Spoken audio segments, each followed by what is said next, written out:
JEE main 2023 joint entrance examination എങ്ങനെ apply ചെയ്യാമെന്ന് നമുക്ക് ഈ വീഡിയോയിലൂടെ നോക്കാം. JEE മെയിൻ്റെ സൈറ്റായ jemain.nic.nta.nic.in എന്ന വെബ്സൈറ്റ്, ഈ വെബ്സൈറ്റിലാണ് നമ്മൾ അപ്ലൈ ചെയ്യേണ്ടത്. ഇത് NTA സൈറ്റാണ്. NTA സൈറ്റിൽ പോയാലും ഈ സൈറ്റിലേക്ക് തന്നെ ഡയറക്റ്റായി വരും. അങ്ങനെ ഈ സൈറ്റിൽ നിന്നാണ് നമുക്ക് അപ്ലൈ ചെയ്യേണ്ടത്. JEEയുടെ ഫസ്റ്റ് എക്സാമിന് ജനുവരി 12 വരെ നമുക്ക് അപ്ലൈ ചെയ്യാം. ജനുവരി 12 വരെ നമുക്ക് അപ്ലൈ ചെയ്യാം. എക്സാമിൻ്റെ ഡേറ്റ് വരുന്നത്, ജനുവരിയിൽ നടക്കുന്ന എക്സാമിൻ്റെ ഡേറ്റ് ഇത്രയും ദിവസങ്ങളിലാണ് എക്സാമിൻ്റെ ഡേറ്റ് വരിക. ഈ ഡേറ്റിനൊക്കെ 2 ഷിഫ്റ്റ് എക്സാം ഉണ്ടാവും. ഇത് ഏത് ഡേറ്റിനാണ് എക്സാം എന്നുള്ളത് നമുക്ക് തീരുമാനിക്കാൻ കഴിയില്ല. അത് ഹോൾ ടിക്കറ്റ് വരുന്ന സമയത്ത് ഹോൾ ടിക്കറ്റിനകത്ത് അതിനകത്ത് ആണ് ഡേറ്റും അതേപോലെ അതിൻ്റെ ഷിഫ്റ്റും ഉണ്ടാവുക. അപ്പോൾ ആ സമയത്ത് മാത്രമേ ഏത് ഡേറ്റിനാണ് എക്സാം എന്നുള്ളത് നമുക്ക് അറിയാൻ സാധിക്കുകയുള്ളൂ. പ്രീ റിക്വയർമെൻറ്റ്, എന്തൊക്കെ സർട്ടിഫിക്കറ്റുകളാണ് നമുക്ക് ഈ ഒരു ആപ്ലിക്കേഷൻ കൊടുക്കുന്നതിന് മുമ്പായിട്ട് തയ്യാറെടുക്കേണ്ടത് എന്നുള്ള കാര്യങ്ങളാണ് നോക്കാൻ പോകുന്നത്. ആദ്യം പാസ്പോർട്ട് സൈസ് ഫോട്ടോ, റീസെൻ്റ്ലി എടുത്തിട്ടുള്ള ഒരു പാസ്പോർട്ട് സൈസ് ഫോട്ടോ വേണം. മാസ്ക് ഒന്നും വെക്കാത്ത 80% ഫേസ് കാണുന്ന ഒരു ഫോട്ടോ, വൈറ്റ് ബാക്ക്ഗ്രൗണ്ടിലുള്ള ഒരു ഫോട്ടോ. അതേപോലെ JPEG ഫോർമാറ്റിലായിരിക്കണം അത് സേവ് ചെയ്യേണ്ടത്. 10 KB to 200 KB ഇടയിലായിരിക്കണം അതിൻ്റെ സൈസ് ഉണ്ടാവുക. പിന്നെ രണ്ടാമതായിട്ട് സിഗ്നേച്ചർ നമ്മൾ റെഡിയാക്കി വെക്കണം. സിഗ്നേച്ചർ ഒരു ബ്ലാങ്ക് പേപ്പറിൽ വൃത്തിയായിട്ട് സിഗ്നേച്ചർ ഇട്ടിട്ട് JPEG ഫോർമാറ്റിൽ 4 KB 30 KB ഇടയിലായിട്ട് നമ്മൾ സേവ് ചെയ്യുക. അതും സേവ് ചെയ്ത് സൂക്ഷിക്കുക. അതേപോലെ സർട്ടിഫിക്കറ്റ് അപ്ലോഡ് എല്ലാവർക്കും ഉണ്ടാവില്ല. ജനറൽ വിഭാഗത്തിനൊന്നും സർട്ടിഫിക്കറ്റ് ഉണ്ടാവില്ല. സർട്ടിഫിക്കറ്റ് ഉണ്ടാവുക OBC നോൺ ക്രിമിനൽ ആണെന്നുണ്ടെങ്കിൽ, അല്ലെങ്കിൽ SC ST, അതും അല്ലെങ്കിൽ എന്തെങ്കിലും ഡിസേബിലിറ്റി ഉണ്ടെന്നുണ്ടെങ്കിൽ, അത് ഇതിലേതെങ്കിലും ഉണ്ട് എന്നുണ്ടെങ്കിൽ നമുക്ക് സർട്ടിഫിക്കറ്റും കൂടി അപ്ലോഡ് ചെയ്യേണ്ടതായിട്ടുണ്ട്. അപ്പം തഹസിൽദാരുടെ അടുത്ത് നിന്ന് കിട്ടുന്ന OBC നോൺ ക്രിമിനൽ സർട്ടിഫിക്കറ്റ് ഉണ്ട് എന്നുണ്ടെങ്കിൽ അതിൻ്റെ സർട്ടിഫിക്കറ്റ് റെഡിയാക്കി വെക്കണം. ഇനി അതല്ല, ഈ നോൺ ക്രിമിനൽ സർട്ടിഫിക്കറ്റ് നമുക്ക് റെഡിയാക്കാനുള്ള, അതായത് നമ്മളതിന് യോഗ്യരാണ്, പക്ഷേ സർട്ടിഫിക്കറ്റ് നമുക്ക് ഈ ഒരു അപ്ലൈ ചെയ്യുന്ന സമയത്ത് കിട്ടുന്നില്ല എന്നുണ്ടെങ്കിൽ നമുക്ക് പ്രോസ്പെക്ടസിനകത്ത് ഒരു ഡിക്ലറേഷൻ ഫോം ഉണ്ട്. ആ ഡിക്ലറേഷൻ ഫോം ഡൗൺലോഡ് ചെയ്തിട്ട് സൈൻ ചെയ്തിട്ട് അപ്ലോഡ് ചെയ്യാം. അതിൽ പറഞ്ഞിരിക്കുന്നത് അഡ്മിഷൻ്റെ സമയത്ത് അത് സബ്മിറ്റ് ചെയ്തോളാം എന്നുള്ള രീതിയിലാണ് ആ ഒരു ഡിക്ലറേഷൻ ചെയ്യുന്നത്. പിന്നെ SC ST ആണെന്നുണ്ടെങ്കിൽ അതിൻ്റെ സർട്ടിഫിക്കറ്റ് തന്നെ വേണം. അതേപോലെ ഡിസേബിലിറ്റി സർട്ടിഫിക്കറ്റ് ഉണ്ടെങ്കിൽ അതൊക്കെ ഉണ്ട് എന്നുണ്ടെങ്കിൽ അതും അപ്ലോഡ് ചെയ്യാം. അപ്പോൾ മെയിനായിട്ട് ഡോക്യുമെൻ്റായിട്ട് നമുക്ക് ഈ ഒരു മൂന്ന് കാര്യങ്ങളാണ് ഉള്ളത്. പിന്നെ നമ്മൾ എടുത്ത് വെക്കേണ്ട ഡീറ്റെയിൽസ്, 2 ഫോൺ നമ്പർ വേണം, 2 മെയിൽ ID വേണം. 2 ഫോൺ നമ്പറിലേക്കും 2 ഈ മെയിൽ IDയിലേക്കും OTP വെരിഫിക്കേഷൻ ഉണ്ട്. അതുകൊണ്ട് തന്നെ ആ 2 ഫോൺ നമ്പറും ആക്റ്റീവ് ആയിരിക്കണം. മെയിൽ ID നമുക്ക് ഓപ്പൺ ചെയ്യാൻ പറ്റുന്ന രീതിയിലുള്ള മെയിൽ ID ആയിരിക്കണം. OTP വെരിഫിക്കേഷൻ ഉള്ളതിനാൽ അത് രണ്ടും ഈ ഒരു അപ്ലൈ ചെയ്യുന്ന സമയത്ത് തന്നെ നമുക്ക് ഓപ്പൺ ചെയ്യേണ്ടതായിട്ട് വരും. പിന്നെ ആധാറിൻ്റെ ഡീറ്റെയിൽസ്, ആധാർ നമ്പർ തന്നെ വേണമെന്നില്ല. ആധാർ ഇല്ലാത്തവരോ അല്ലെങ്കിൽ അവർക്ക് വേണമെങ്കിൽ വേറെ ഏതെങ്കിലുമൊക്കെ ID പ്രൂഫ് വെക്കാം. അതായത് ഏതെങ്കിലും ഒരു ഫോട്ടോ ഐഡൻറ്റി കാർഡ്, ഏതെങ്കിലും ഒരു ഐഡൻറ്റി പ്രൂഫിൻ്റെ നമ്പറാണ് കൊടുക്കേണ്ടത്. ഓക്കെ. അടുത്തതായി SSLC സർട്ടിഫിക്കറ്റിൻ്റെ ഡീറ്റെയിലും നമുക്ക് ഇതോടുകൂടെ ആവശ്യമുണ്ട്. അതായത് നമുക്കത് അപ്ലോഡ് ചെയ്യേണ്ട കാര്യമില്ല. അതിലുള്ള ഡീറ്റെയിൽസ്, അതായത് candidate name, parent name, mother name, ഈ ഒരു ഡീറ്റെയിൽസ് എല്ലാം തന്നെ എന്താണോ നിങ്ങളുടെ SSLCയുടെ സർട്ടിഫിക്കറ്റിനകത്തുള്ളത് അതേപോലെ എൻ്റർ ചെയ്ത് കൊടുക്കേണ്ടതുണ്ട്. അപ്പോൾ ആ ഡീറ്റെയിൽസ് നമുക്ക് കറക്റ്റായിട്ട് വേണം. മാത്രമല്ല അതിൻ്റെ റോൾ നമ്പർ, മാർക്കിൻ്റെ ഡീറ്റെയിൽസ്, സ്കൂൾ എവിടെ പഠിച്ചത്, അങ്ങനത്തെ കാര്യങ്ങളൊക്കെ റെഡിയാക്കി വെക്കണം. അതേപോലെ പ്ലസ് ടുവിൻ്റെ സർട്ടിഫിക്കറ്റിൽ റോൾ നമ്പർ വേണം, മാർക്ക് ഡീറ്റെയിൽസ് വേണം, സ്കൂൾ എവിടെ പഠിച്ചെന്നുള്ള ഡീറ്റെയിൽസ് വേണം. ഇനിയിപ്പോൾ പഠിച്ചുകൊണ്ടിരിക്കുന്നവരാണെന്നുണ്ടെങ്കിൽ മാർക്ക് ഡീറ്റെയിൽസ് ഉണ്ടാവില്ല, ബാക്കി കാര്യങ്ങളൊക്കെ റോൾ നമ്പറും ഉണ്ടാവില്ല, ബാക്കി ഡീറ്റെയിൽസൊക്കെ എൻ്റർ ചെയ്യണം. പിന്നെ ഫീസാണ് അടുത്ത് വരുന്നത്. ഫീസ് നമുക്ക് പേപ്പർ 1, പേപ്പർ 2, ഈ പേപ്പർ 1ഉം പേപ്പർ 2 ആണുള്ളത്. അതിൽ പേപ്പർ 1 ആണ് അപ്ലൈ ചെയ്യുന്നതെന്നുണ്ടെങ്കിൽ, ഏതെങ്കിലും ഒരു പേപ്പറാണ് അറ്റൻഡ് ചെയ്യുന്നതെന്നുണ്ടെങ്കിൽ ആ OBC ജനറൽ വിഭാഗം ആൺകുട്ടികളാണെന്നുണ്ടെങ്കിൽ 1000 രൂപയും പെൺകുട്ടികളാണെന്നുണ്ടെങ്കിൽ 800 രൂപയാണ് ഫീസ് വരുന്നത്. SC ST ആണെങ്കിൽ മെയിലാണെങ്കിലും ഫീമെയിൽ ആണെങ്കിലും 500 രൂപയാണ് ഫീസ് വരുന്നത്. പിന്നെ നമുക്ക് പേപ്പർ 1ഉം പേപ്പർ 2 ആഡ് ചെയ്യുന്നതിനനുസരിച്ചുള്ള ഫീ മാറ്റം വരും. ഈ ടേബിൾ നോക്കി മനസ്സിലാക്കുക. ഈ ടേബിൾ നമുക്ക് പ്രോസ്പെക്ടസിന് അകത്ത് കാണാൻ പറ്റും. ഇത്രയും കാര്യങ്ങളൊക്കെ നമ്മൾ ആപ്ലിക്കേഷൻ കൊടുക്കുന്നതിന് മുമ്പായിട്ട് നമ്മൾ റെഡിയാക്കി വെക്കും. ഇനി നമുക്ക് എങ്ങനെ ആപ്ലിക്കേഷൻ ഫില്ല് ചെയ്യാമെന്ന് നോക്കാം. ഫോം ഫില്ല് ചെയ്യുന്നതിനായി jemain.nta.nic.in എന്ന വെബ്സൈറ്റ് ഓപ്പൺ ചെയ്യുക. സ്ക്രീനിൽ കാണുന്ന പോലെ ഒരു വിൻഡോ ആയിരിക്കും, ഒരു ഹോം പേജ് ആയിരിക്കും ഉണ്ടാവുക. താഴേക്ക് സ്ക്രോൾ ചെയ്ത് കഴിഞ്ഞാൽ JEE മെയിൻ ഇവിടെ ക്ലിക്ക് ചെയ്യുക. റൈറ്റ് സൈഡിലുള്ളത് ഫസ്റ്റ് സ്റ്റെപ്പ് കഴിഞ്ഞ് യൂസർ നെയിം പാസ്വേഡും ജനറേറ്റ് ചെയ്തവർക്ക് ലോഗിൻ ചെയ്യാനുള്ള വിൻഡോ ആണ്. ലെഫ്റ്റ് സൈഡിൽ ഈ ന്യൂ രജിസ്ട്രേഷൻ എന്നുള്ളത് ക്ലിക്ക് ചെയ്യുക. ക്ലിക്ക് ചെയ്യുമ്പോൾ പ്രോസ്പെക്ടസ് ഡൗൺലോഡ് ചെയ്യാനുള്ള ബട്ടൺ ഉണ്ട്. അതേപോലെ എക്സാമിനേഷൻ സിറ്റി ഏതൊക്കെ സിറ്റിയിലാണെന്നുള്ളത് കാണാനുള്ള ഒരു ബട്ടണും ഉണ്ട്. പിന്നെ താഴേക്ക് സ്ക്രോൾ ചെയ്ത് കഴിഞ്ഞാൽ ഫീ ഓരോ നേരത്തെ പറഞ്ഞ പോലെയുള്ള ഫീ സ്ട്രക്ചറും കാര്യങ്ങളൊക്കെ ഉള്ള ടേബിൾ ഇതിനകത്തുണ്ട്. താഴേക്ക് സ്ക്രോൾ ചെയ്ത് കഴിഞ്ഞാൽ ഫോട്ടോ അപ്ലോഡ് ചെയ്യുന്ന രീതി ഏതൊക്കെയാണ് അതിൻ്റെ സ്റ്റെപ്പ് കാര്യങ്ങളൊക്കെ ഇതിനകത്ത് പറയുന്നുണ്ട്. ക്ലിക്ക് ചെയ്യുക, എന്നിട്ട് ക്ലിക്ക് ടു പ്രൊസീഡ് എന്ന് ക്ലിക്ക് ചെയ്യുക. ഇവിടെ പേഴ്സണൽ ഡീറ്റെയിൽസ് എൻ്റർ ചെയ്യുക. Personal details candidate name, father name, mother name, date of birth, ഇതെല്ലാം ഫില്ല് ചെയ്യുമ്പോൾ നമ്മുടെ SSLCയുടെ സർട്ടിഫിക്കറ്റിൽ എന്താണോ കൊടുത്തിട്ടുള്ളത് അതേ കാര്യങ്ങൾ വേണം ഫില്ല് ചെയ്യാൻ. കറക്റ്റായിട്ട് date of birth, gender, identification, type of identification. ഇവിടെ ഒരുപാട് ID പറയുന്നുണ്ട്. അതിൽ ആധാർ കാർഡാണ് നിങ്ങൾ സെലക്ട് ചെയ്യുന്നുണ്ടെങ്കിൽ ഇനി അതർ വാലിഡ് ഗവൺമെൻറ് ഐഡൻറ്റിറ്റി എന്നുള്ളത് ഈ ഒരു സംഭവം സെലക്ട് ചെയ്യുക. എന്നിട്ട് ആധാർ കാർഡിൻ്റെ നമ്പർ ഇവിടെ കൊടുക്കുക. താഴെ പ്രസൻറ്റ് അഡ്രസ്സ് കൊടുക്കുക. ഹൗസ് നെയിം, ലൊക്കാലിറ്റി, കൺട്രി, ഇത് പിൻകോഡ്, ഇമെയിൽ ഐ ഡി കറക്റ്റായിട്ട് 2 തവണ എൻ്റർ ചെയ്യുക. ഇവിടെ മൊബൈൽ നമ്പർ 2 പ്രാവശ്യം എൻ്റർ ചെയ്യുക. അതിനുശേഷം ആൾട്ടർനേറ്റീവ് കോൺടാക്ട് നമ്പർ, ഇത് ഓപ്ഷണലാണ്, ഇത് കൊടുക്കണമെന്നില്ല. നമ്മൾ ആദ്യത്തിൽ പറഞ്ഞിരുന്നു 2 കോൺടാക്ട് നമ്പർ വേണം എന്നുള്ളത്. ആ ഒരു കോൺടാക്ട് നമ്പർ ഇവിടെ അല്ല ഉദ്ദേശിച്ചത്. ഇതിൻ്റെ ലാസ്റ്റ് ഒരു എമർജൻസി കോൺടാക്ട് ഡീറ്റെയിൽസ് ചോദിക്കുന്നുണ്ട് പാരൻറ്റിൻ്റെ, അവിടെയാണ് ഒരു നമ്പർ വേണ്ടത്. അപ്പോൾ നമ്മൾ ഇവിടെ ആദ്യത്തെ നമ്മളെ നമ്പർ എൻ്റർ ചെയ്യുക. ആൾട്ടർനേറ്റീവ് കോൺടാക്ട് നമ്പർ ഉണ്ടെങ്കിൽ അത് എൻ്റർ ചെയ്ത് കൊടുക്കുക. പിന്നെ പെർമനൻറ്റ് അഡ്രസ്സ് ചോദിക്കുന്നുണ്ട്. പ്രസൻറ്റ് അഡ്രസ്സുമായിട്ട് സെയിം ആണെന്നുണ്ടെങ്കിൽ ഇവിടെ ക്ലിക്ക് ചെയ്താൽ മതി. പാസ്വേഡ് ക്രിയേറ്റ് ചെയ്യുമ്പോൾ 8 to 13 ക്യാരക്ടർ വേണം. അതേപോലെ ഒരു അപ്പർ കേസ് വേണം, ഒരു ലോവർ കേസ് വേണം, ഒരു ക്യാപിറ്റൽ ലെറ്റർ, ഒരു സ്മോൾ ലെറ്റർ, ഒരു ന്യൂമറിക് വാല്യൂ, ഒരു നമ്പർ, അതേപോലെ ഒരു സ്പെഷ്യൽ ക്യാരക്ടറും വേണം. പിന്നെ സെക്യൂരിറ്റി ക്വസ്റ്റ്യൻ സെലക്ട് ചെയ്തിട്ട് ഇതിൽ ഏതെങ്കിലും ഒരു ക്വസ്റ്റ്യൻ സെലക്ട് ചെയ്യുക, എന്നിട്ട് അതിനെ ആൻസർ ചെയ്യുക. സെക്യൂരിറ്റി ക്വസ്റ്റ്യൻ ഇൻ കേസ് എന്തെങ്കിലും കാരണവശാൽ നിങ്ങളുടെ പാസ്വേഡ് മിസ് ആവുകയാണെങ്കിൽ അത് നമുക്ക് റിക്കവർ ചെയ്തെടുക്കാൻ വേണ്ടിയിട്ട് ഉള്ളൊരു ആൻസറാണ്. അപ്പോൾ അത് ഒന്ന് ഓർത്ത് വെക്കുക, എന്താണ് ആൻസർ ചെയ്യുന്നത് എന്നുള്ളത് ഒന്ന് നോട്ട് ചെയ്ത് വെക്കുക. പിന്നെ സെക്യൂരിറ്റി പിന്ന്, താഴെ കാണുന്ന പിന്ന് ഇവിടെ മേലെ എൻ്റർ ചെയ്യുക. എല്ലാം ഫില്ല് ചെയ്തതിന് ശേഷം സബ്മിറ്റ് കൊടുക്കുക. സബ്മിറ്റ് കൊടുക്കുന്ന സമയത്ത് നമ്മളിപ്പോൾ കൊടുത്തിട്ടുള്ള പേഴ്സണൽ ഡീറ്റെയിൽസ് കംപ്ലീറ്റ് ഒന്ന് വായിക്കാൻ വേണ്ടിയിട്ട് സ്ക്രീനിൽ വരും.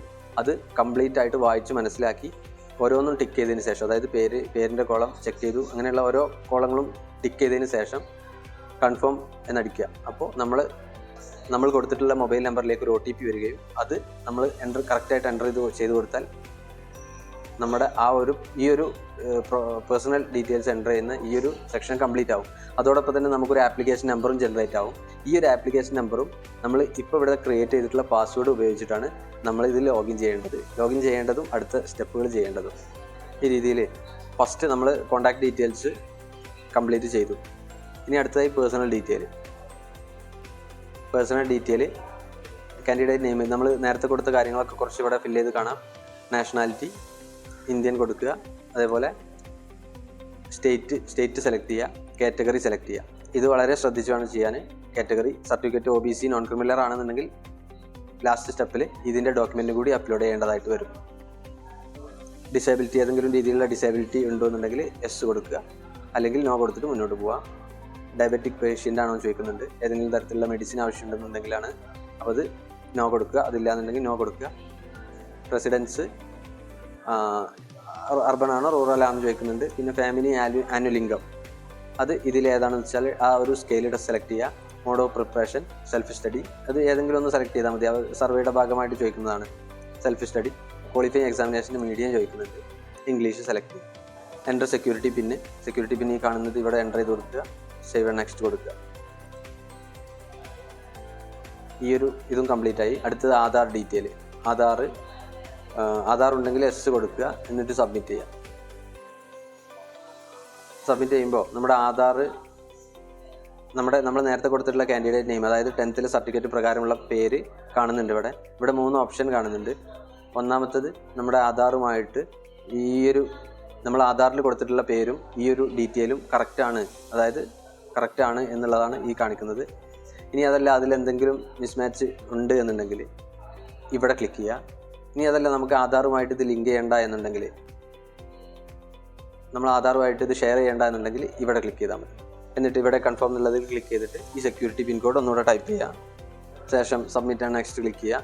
അടുത്തത് എക്സാം സെൻറ്റർ ഡീറ്റെയിലേക്ക് പോകും. ഇതിൽ നമ്മൾ എക്സാമിനേഷൻ പേപ്പർ 1 ആണോ പേപ്പർ 2 ആണോ ഏതാണ് അപ്ലൈ ചെയ്യുന്നത് എന്നുള്ളത് ഇവിടെ സെലക്ട് ചെയ്ത് കൊടുക്കുക. നമ്മൾ പേപ്പർ 1 എന്നുള്ളത് സെലക്ട് ചെയ്തു. ഇതിനനുസരിച്ചായിരിക്കും ഫീസിൻ്റെ കാര്യങ്ങളൊക്കെ വരിക. അപ്പോൾ പേപ്പർ 1 എന്നുള്ളത് ക്ലിക്ക് ചെയ്തു. നമ്മൾ ക്വസ്റ്റ്യൻ പേപ്പർ മീഡിയം കറക്റ്റായിട്ട് ഇംഗ്ലീഷ് കൊടുക്കുക. എക്സാം സ്റ്റേറ്റ് ഇവിടെ നമുക്ക് 4 എക്സാം സ്റ്റേറ്റ് സെലക്ട് ചെയ്യാം. എക്സാം സ്റ്റേറ്റ് അല്ല, എക്സാം സെൻറ്റർ 4 എണ്ണം സെലക്ട് ചെയ്യാനുള്ള ഓപ്ഷൻ ഇവിടെ ഉണ്ട്. ഇതിൽ ഓരോന്നും സെലക്ട് ചെയ്യുക, സെൻറ്ററുകൾ സെലക്ട് ചെയ്യുക. നമ്മുടെ പ്രയോറിറ്റിക്ക് അനുസരിച്ച് ഫസ്റ്റ് നമ്മുടെ പ്രയോറിറ്റിക്ക് അനുസരിച്ച് 4 എണ്ണം സെലക്ട് ചെയ്യുക. ഫാദർ ഒക്യുപ്പേഷൻ ചോദിക്കുന്നുണ്ട്, അതേപോലെ ഫാദറിൻ്റെ ക്വാളിഫിക്കേഷൻ ചോദിക്കുന്നുണ്ട്, മദറിൻ്റെ ഒക്യുപ്പേഷൻ ചോദിക്കുന്നുണ്ട്, മദറിൻ്റെ ക്വാളിഫിക്കേഷൻ. ശേഷം സേവ് ആൻഡ് നെക്സ്റ്റ് കൺഫേം ചെയ്യുക. ആ ഒരു പോർഷനും കംപ്ലീറ്റ് ആയി.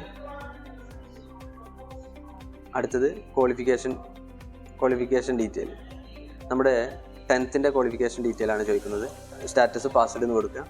അതേപോലെ പാസ്സായ ഇയർ ഇവിടെ സെലക്ട് ചെയ്യുക. 10th or equivalent. School rural ആണോ അർബൺ ആണോ ചോദിക്കുന്നുണ്ട്. സ്കൂൾ ടൈപ്പ് ചോദിക്കുന്നുണ്ട്, ഗവൺമെൻറ് ആണോ പ്രൈവറ്റ് ആണോ എന്താണെന്നുള്ളത്. ഏത് സ്റ്റേറ്റിൽ നിന്നാണോ നിങ്ങൾ പഠിച്ചിട്ടുള്ളത് അത് എൻ്റർ ചെയ്യുക.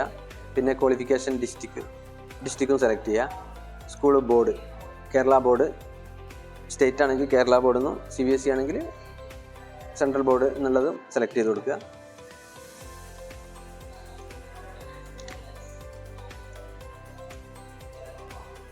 റിസൾട്ട് മോഡ് ചോദിക്കുന്നുണ്ട്. റിസൾട്ട് മോഡ് ഗ്രേഡ് ഇല്ല, പെർസെൻറ്റേജ് എന്നുള്ളത് സെലക്ട് ചെയ്തിട്ട് നമുക്ക് ഇവിടെ ടോട്ടൽ മാർക്ക് 1000-ലാണെങ്കിൽ 1000-ൽ ഒരു എത്രയാണ് നമ്മൾ നോക്കിയിട്ട് ഗ്രേഡുമായിട്ട് കാൽക്കുലേറ്റ് ചെയ്തതിന് ശേഷം അവിടെ എൻ്റർ ചെയ്ത് കൊടുക്കുക. ഫുൾ A+ ആണെന്നുണ്ടെങ്കിൽ 1000-ൽ 1000 എന്നോ അങ്ങനെയൊക്കെ എൻ്റർ ചെയ്യാം. CBSE ആണെന്നുണ്ടെങ്കിൽ ആ രീതിയിൽ എൻ്റർ ചെയ്ത് കൊടുക്കുക. റോൾ നമ്പർ എൻ്റർ ചെയ്യുക. അതേപോലെ സ്കൂളിൻ്റെ നെയിം എൻ്റർ ചെയ്യുക. അതേപോലെ സ്കൂളിൻ്റെ പിൻകോഡ് എൻ്റർ ചെയ്യുക. പിൻകോഡ് എൻ്റർ ചെയ്യുമ്പോൾ അബ്രോഡാണ് പഠിച്ചതെങ്കിൽ 40 ഇട്ടാൽ മതി. 12th ക്വാളിഫയിങ് എക്സാം ഡീറ്റെയിൽ ആണ് ചോദിക്കുന്നത്. പാസ് സ്റ്റാറ്റസ് പാസ്വേഡ് കൊടുക്കുക. ഏത് ഇയറിലാണ് പാസ്സായതെന്ന് കൊടുക്കുക. അതേപോലെ ക്വാളിഫയിങ് എക്സാം ചോദിക്കുന്നുണ്ട്. അതിൽ നമുക്ക് any public school or board or university exam ഇത് സെലക്ട് ചെയ്യാവുന്നതാണ്. ഈ ഒരു രണ്ടാമതുള്ളത് എല്ലാവർക്കും അത് തന്നെ ആവാനാണ് സാധ്യത. ഇത് സെലക്ട് ചെയ്യാം.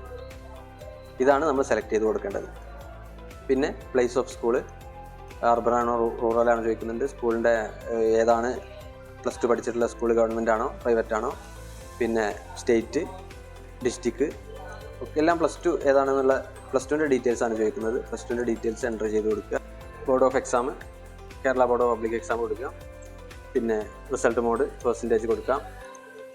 എന്നിട്ട് ടോട്ടൽ മാർക്കും കിട്ടിയ മാർക്കും എൻ്റർ ചെയ്ത് കഴിഞ്ഞാൽ പെർസെൻറ്റേജ് അവിടെ ഓട്ടോമാറ്റിക് വരും. റോൾ നമ്പർ, സ്കൂൾ നെയിമിൻ്റെ അഡ്രസ്സ് കൊടുക്കാം.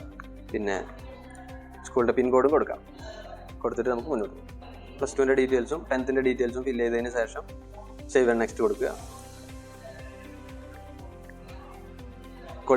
ക്വാളിഫിക്കേഷൻ ഡീറ്റെയിലും കംപ്ലീറ്റ് ആയി. അഡീഷണൽ ഡീറ്റെയിൽസ് ട്വിൻസ് ആണോ എന്നാണ് ചോദിക്കുന്നത്. നോ കൊടുക്കാം. എന്നിട്ടത് ഫില്ല് സേവ് ആൻഡ് നെക്സ്റ്റ് കൊടുക്കുക. Emergency contact details. ഇവിടെ എമർജൻസി കോൺടാക്ട് ഡീറ്റെയിൽ ആയിട്ട് ഒരു പാരൻ്റ് ഓർ ഗാർഡിയൻ്റെ മൊബൈൽ നമ്പറും ഇമെയിൽ ഐ ഡിയും ചോദിക്കുന്നുണ്ട്. നമ്മൾ OTP 2 മൊബൈൽ നമ്പറും 2 ഇമെയിൽ ഐ ഡിയും വേണമെന്ന് പറഞ്ഞു. രണ്ടാമത്തെ മൊബൈൽ നമ്പറും ഇവിടെയാണ് യൂസ് ചെയ്യാൻ പോകുന്നത്. മൊബൈൽ നമ്പറും ഇമെയിൽ ഐ ഡിയും കൊടുക്കുക. മൊബൈലിലേക്കും പോയിട്ടുണ്ടാവും മെസ്സേജ്, ഇമെയിലിലേക്കും മെസ്സേജ് പോയിട്ടുണ്ടാവും. ആ രണ്ടും OTPയും ഇവിടെ സെപ്പറേറ്റ് എൻ്റർ ചെയ്ത് കൊടുക്കുക. OTP കറക്റ്റായി എൻ്റർ ചെയ്തതിന് ശേഷം വെരിഫൈ നെക്സ്റ്റ് കൊടുക്കുക. ആ ഒരു എമർജൻസി കോൺടാക്ട് ഡീറ്റെയിലും നമ്മൾ കംപ്ലീറ്റ് ചെയ്തു. ഇനി ഡോക്യുമെൻ്റ് അപ്ലോഡ് ചെയ്യാനുള്ള സെക്ഷനാണ്. ഇവിടെ നമ്മൾ ഫോട്ടോഗ്രാഫ് അപ്ലോഡ് ചെയ്യുക, അതേപോലെ സിഗ്നേച്ചറും അപ്ലോഡ് ചെയ്യുക. അതേപോലെ നേരത്തെ നമ്മൾ OBC നോൺ ക്രിമിനലാണ് കൊടുത്തതെങ്കിൽ ഇവിടെ ഒരു ഡോക്യുമെൻറ്റ് അതിൻ്റെ സർട്ടിഫിക്കറ്റും കൂടി അപ്ലോഡ് ചെയ്യാനുള്ള ഒരു പോർഷൻ വന്നിട്ടുണ്ടാവും. ഇത് നമ്മൾ ജനറൽ ആയതുകൊണ്ട് അത് വന്നിട്ടില്ല. അപ്പോൾ ഇത് രണ്ടും അപ്ലോഡ് ചെയ്ത് കൊടുക്കുക.